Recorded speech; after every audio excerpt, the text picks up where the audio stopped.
اعوذ باللہ من الشیطان الرجیم بسم اللہ الرحمن الرحیم وَيَسْأَلُونَكَ عَنِ الْمَحِيضِ قُلْ هُوَ أَذًى فَاعْتَزِلُوا النِّسَاءَ فِي الْمَحِيضِ وَلَا تَقْرَبُوهُنَّ حَتَّى يَطْهُرْنَ فَإِذَا طَهَرْنَ فَأْتُوهُنَّ مِنْ حَيْثُ أَمَرَكُمُ اللَّهُ إِنَّ اللَّهَ يُحِبُّ التَّوَّابِينَ وَيُحِبُّ الْمُتَطَهِّرِينَ۔ سورہ بقرہ آیت نمبر 222۔ اللہ رب العزت نے اس آیت مبارکہ میں ارشاد فرمایا وَيَسْأَلُونَكَ عَنِ الْمَحِيضِ، اور اے محبوب یہ آپ سے پوچھتے ہیں حیض کے بارے میں۔ قُلْ هُوَ أَذًى، تو اے محبوب ان سے کہہ دیجئے کہ یہ ناپاکی ہے۔ فَاعْتَزِلُوا النِّسَاءَ فِي الْمَحِيضِ، اور اپنی عورتوں کے قریب نہ جاؤ جب وہ حیض کی حالت میں ہوں۔ وَلَا تَقْرَبُوهُنَّ حَتَّى يَطْهُرْنَ، اس وقت تک ان کے قریب نہ جاؤ جب تک وہ پاک نہ ہو جائیں۔ اس آیت مبارکہ میں اللہ رب العزت نے حکم ارشاد فرمایا کہ جب عورتوں کو حیض آ جائے تو تم ان سے دور ہو۔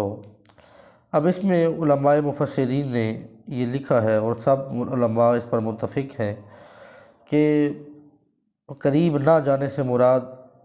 ہم بستری کرنا ہے، وطی کرنا ہے۔ اس کے علاوہ باقی تمام کام،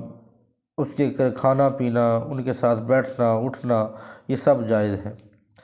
صحابہ کرام نے آقا دو جہاں صلی اللہ علیہ وآلہ وسلم سے یہ پوچھا کہ جب ہماری عورتوں کو حیض آ جائے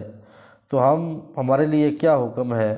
کیا ہم ان کے قریب جا سکتے ہیں؟ تو آقا دو جہاں صلی اللہ علیہ وسلم نے ارشاد فرمایا سوائے صحبت کے باقی سب کچھ کر لیا کرو۔ اور حضرت عائشہ صدیقہ رضی اللہ تعالی عنہ آپ ارشاد فرماتی ہیں کہ جب مجھ میں ایام مخصوص آتے تو آقا دو جہاں صلی اللہ علیہ وآلہ وسلم مجھے تہمت باندھنے کا حکم ارشاد فرماتے، اور جب میں تہمت باندھ دیتی تو حضور تاجدار کائنات صلی اللہ علیہ وسلم میرے پاس لیٹ جاتے۔ اور آپ ارشاد فرماتی ہیں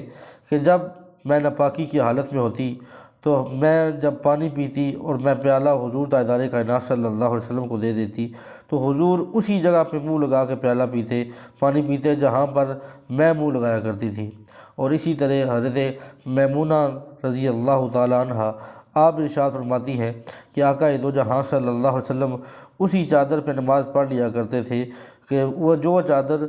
جو آدھی میرے اوپر ہوتی تھی اور آدھی حضور کے اوپر، اور میں اس وقت ناپاکی کی حالت میں ہوتی تھی۔ یعنی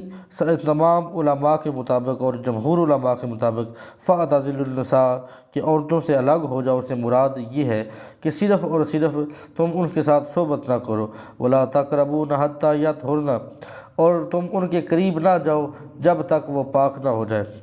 اب اس میں بھی علماء کا اختلاف ہے۔ بعض علماء نے کہا کہ طہورنا سے مراد، پاک ہونے سے مراد یہ ہے کہ جب اس کا خون آنا بند ہو جائے، لیکن امام اعظم ابو حنیفہ رحمۃ اللہ علیہ اور جمہور علماء کے مطابق کہ جب طہورنا سے مراد یہ ہے کہ جب تک وہ نہا نہ لے، غسل نہ کر لے، یعنی خون آنا بند ہونے سے مراد کہ اگر خون اس کا بند ہو بھی گیا ہے لیکن جب تک وہ غسل نہیں کر لیتی اس وقت تک قریب جانا جائز نہیں ہے۔ فَإِذَا طَهَرْنَ فَأْتُوهُنَّ مِنْ حَيْثُ أَمَرَكُمُ اللَّهُ، اور پھر جب وہ غسل کر لے، جب وہ پاکی حاصل کر لے، فَأْتُوهُنَّ مِنْ حَيْثُ أَمَرَكُمُ اللَّهُ، تو تم ان کے پاس جاؤ اس طرح جیسا کہ تمہیں اللہ رب العزت نے حکم ارشاد فرمایا۔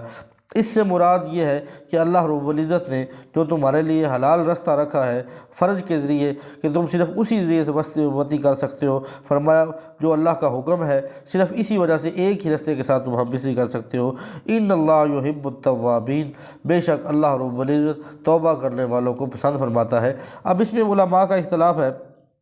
کہ مسئلہ اگر یہ ہے کہ اگر کسی نے دوران حیض ہم بستری کر لی تو پھر اس پر کیا حکم ہے، اور اس پر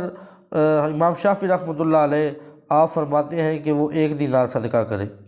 اگر وہ اس پر کفارہ ہے، لیکن امام اعظم حنیفہ رحمۃ اللہ علیہ آپ فرماتے ہیں کہ اس پر کفارہ نہیں ہے لیکن وہ توبہ کرے، کیونکہ اللہ رب العزت فرمایا ان اللہ یحب التوابین، اللہ رب العزت توبہ کرنے والوں کو پسند کرتا ہے۔ امام شافعی نے جو قول بیان کیا ہے وہ حضرت انس رضی اللہ تعالیٰ عنہ آپ کی روایت سے کہتے ہیں کہ آپ فرماتے ہیں کہ جس نے اس وقت جب خون سرخ آ رہا ہو، جس نے اس وقت ہم بستری کی تو فرمایا وہ 1 دینار صدقہ کرے، اور جب خون زرد آنا شروع ہو جائے یعنی آخری ایام میں تو فرمایا پھر وہ نصف دینار صدقہ کرے، یعنی وہ کفارہ ادا کرے۔ لیکن امام اعظم حنیفہ رحمۃ اللہ علیہ آپ کے نزدیک آپ فرماتے ہیں کہ اگر اس نے ہم بستری کر لی تو اس پر یہ نہیں ہے کہ اس پر کفارہ نہیں ہے، صرف وہ توبہ کرے، اور اللہ رب العزت توبہ قبول فرمانے والا ہے۔ وَيُحِبُّ الْمُتَطَہِّرِينَ، اور اللہ رب العزت پاک رہنے والوں کو پسند کرتا ہے، توبہ والوں کو پسند کرتا ہے، پاک رہنے والوں کو پسند کرتا ہے۔ اللہ رب العزت کی بارگاہ میں دعا ہے